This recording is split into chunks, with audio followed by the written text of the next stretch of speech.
Hey, welcome to my channel. My name is Sarah. Today I'm going to be doing a review on a new makeup brand that came to Dollar Tree recently. The brand is called Beauty Benefits, and I have a whole box of things to try out today. It's an obvious mock for Benefit Cosmetics. It has even the same lowercase lettering for the whole title. For a Dollar Tree product, I'm pretty surprised by the packaging. Usually for the makeup, it's just like a white package with black letters and just very minimal effort because it's so cheap. This looks like they actually put in a little bit more effort, which is pretty great. They did not have a primer, foundation, or concealer, which is pretty typical for Dollar Tree. I think those things are just more expensive to produce. The first thing I'm going to start off with is the pressed powder. I'm going to use it to set my face and try it underneath my eyes. So I just used my own primer, foundation, and concealer. I did a combination of two different foundations, the CYO LifeProof and the new Loreal Fresh Wear. I really like these together and separate. And then for concealer, I mixed the Tarte Shape Tape with the Kokie Cosmetics Be Bright Illuminating Concealer. The packaging is actually pretty impressive for $1. Like, it's got a nice close. It looks like nice packaging. It's not super cheap feeling. Not exactly to the level of a prestige brand, but definitely something you'd find from maybe Maybelline or just some of the other drugstore brands. I'm going to first go in with my sponge to do under eye setting. It's really, really soft. I like that.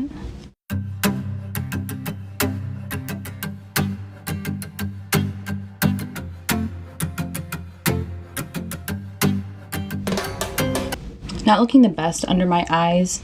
It is looking kind of cakey and dry. And I'm going to go and set my face.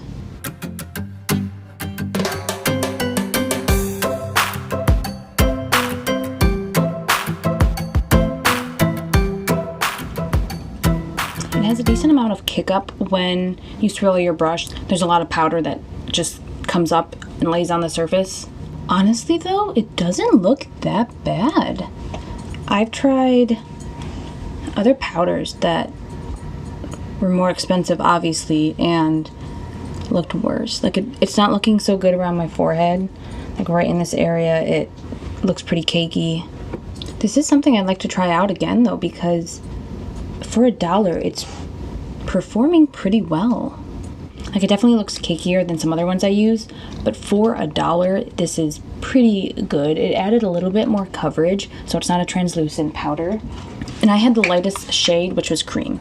Okay, so I had a brow powder in my hand that they had. It had like a wax, a highlighting brow bone powder, and a dark powder for your brows, and I must have just set it down and forgotten it. I wish I could try that though, because most powders don't come with a wax, so I thought that was pretty cool that it actually did. The next thing I'm going to go in with is the bronzer. They didn't have a lot of selection for bronzer. They were all pretty dark. My shade was the Pecan. I think there were two others that were much darker, so this is the lightest shade. The powders are all very smooth, so I really like that. It's pretty shiny. I did a swatch on my wrist and it looks kind of metallic-y. So we'll see how that looks on the face.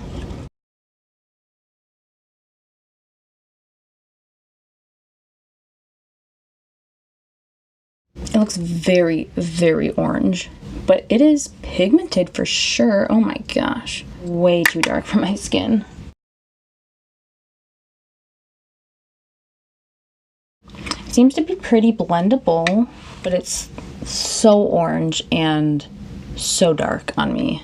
Maybe if you have a darker, more warm toned skin, I'm gonna try bringing it up to my temples.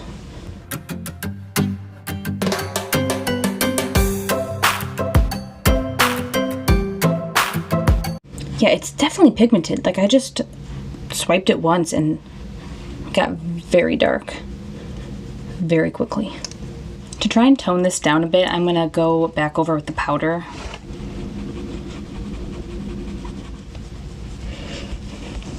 Alright, I really tried to blend that out with the powder, and I think it looks a little bit better. A little less orange. I didn't get a blush. They had 3 blushes. One was the same shade as the highlighter I got, so super light, so it really wouldn't work as a blush. And the other ones were very, very dark, like deep plum, only would work on very, very deep skin tones. So I knew if I tried those out, I would just look like a clown with dark cheeks and very light skin. So I got a duo highlight powder. The shade is Starlight. This was the lightest duo that they had. I'm going to start off with this one, see how that looks first, and then I might try the other one. They don't look super shimmery in the pan. Like, it also almost just looks like matte eyeshadows.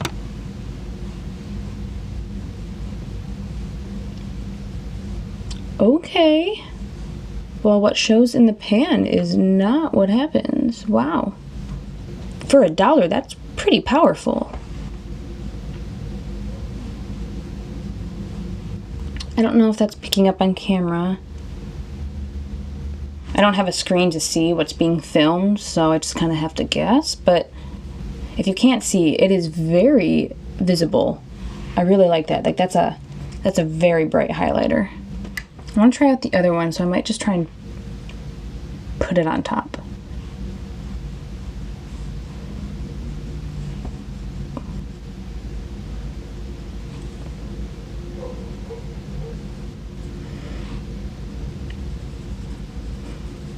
I like that one too. It's kind of like a champagne-y highlight.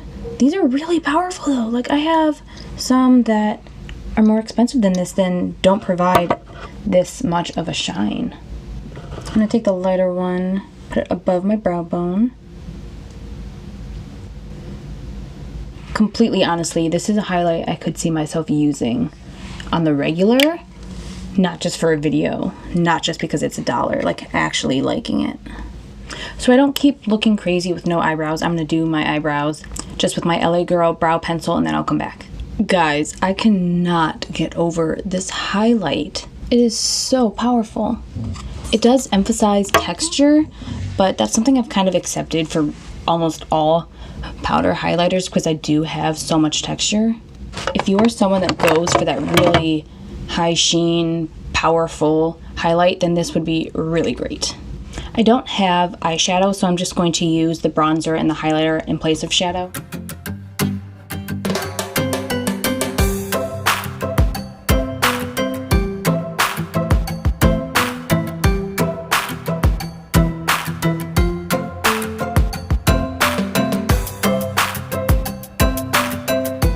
I'm liking the bronzer as an eyeshadow.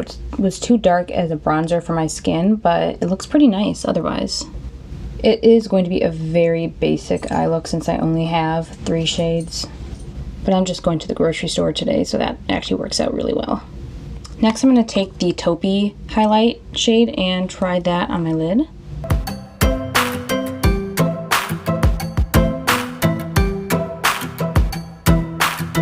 That is a really pretty shade, but it's not blending out as easily as an eyeshadow would, so this would be something you'd probably just use as a highlight.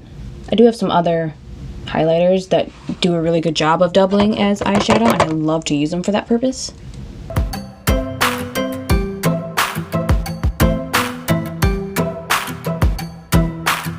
I'm going to take the lighter highlight for my inner corner.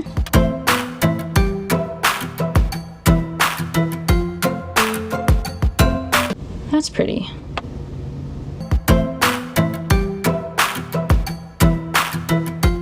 I like that as an inner corner highlight. It definitely works a lot better than the light shade I used in my previous video of the Five Below eyeshadow palette, where it was just like, didn't do anything. I was putting it on my skin and where did it go? I'm also going to place the bronzer on my lower lash line.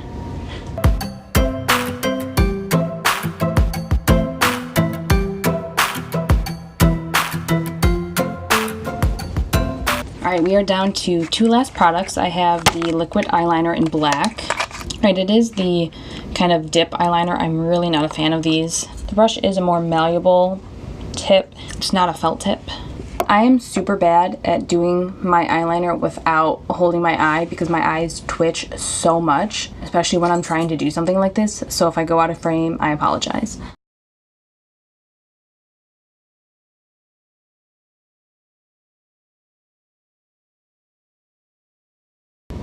You can get a really precise wing, which I like.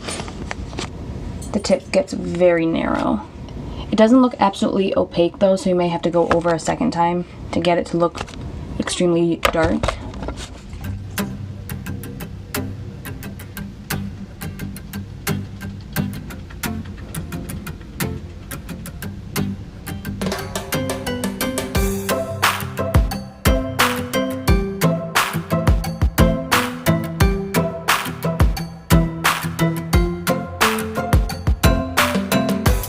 I don't care for the brush. It is too flexible. When I'm doing a wing, I don't like it when it's so flexible because then I feel like if I press down, it's going to not stay put, if that makes any sense. You do have to go over a second time in order to make sure that it is opaque, so that makes it a little bit difficult, especially with the wing, to try and go over the same line without making any faults.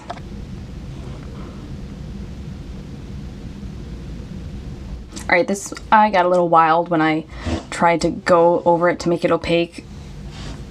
It's definitely not the worst. I wouldn't use it in place of any other eyeliner, but if $1 is what you can afford, this isn't a bad option. It just takes more working with it, more precision, and it feels like one that you kind of have to wait for it to dry down. I feel like if I touch it right now, it will come off into my finger, so make sure not to blink or sneeze or do anything that would make it go up on your eyelid. Alright, the last product we have is their Volumizing Mascara. I believe this was the only one. They didn't have like a lengthening and whatever. It claims it's clump free though, and I got it in black. Just kind of your standard cheap mascara brush. On the picture on the box though, they make it look like one with really fine tip combs, so that's a little deceiving. It's like the swirly type, obviously. It smells really weird. It smells like paint. Kind of like the Wet n Wild Photo Focus Foundation. I get so concerned when makeup products smell like paint because I don't want to be putting that on my face. What's making it smell like that?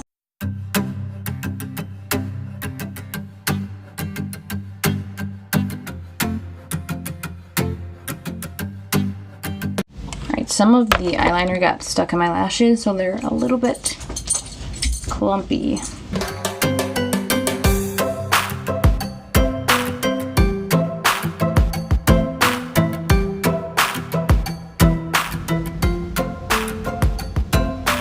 Alright, I'm not impressed, but I'm not extremely disappointed. Honestly, I think it does more for length than it did for volume. Not something I'd reach for, but not horrendous. So I forgot, I also got one of their matte liquid lipsticks. They also had a gloss. Mine is in the shade Peach. It's like a little tube. Standard doe foot applicator.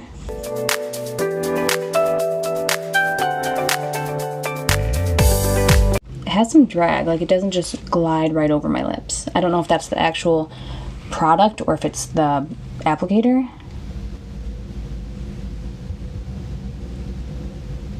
It smells good. It kind of smells like vanilla. Okay, you kind of have to work with it. It leaves streak marks a little bit, so you have to go back over and make sure that that's all blended out. I really like the shade though. It's a really pretty peach.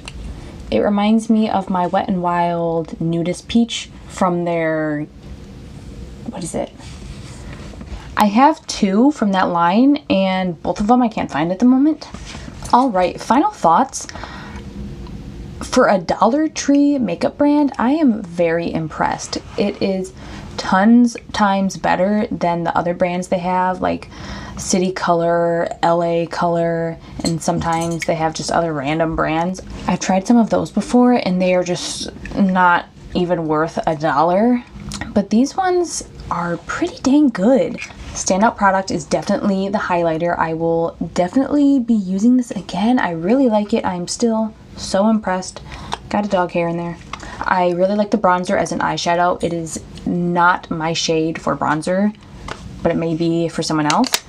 Pressed powder, definitely not bad. Not my first choice, but it performed pretty nicely. It didn't look nearly as bad as I thought it would. Eyeliner is definitely not the best. I looked at it after it dried down, and even after going over it twice, it still looked not completely opaque. Like I could still see the brush strokes of where I went over.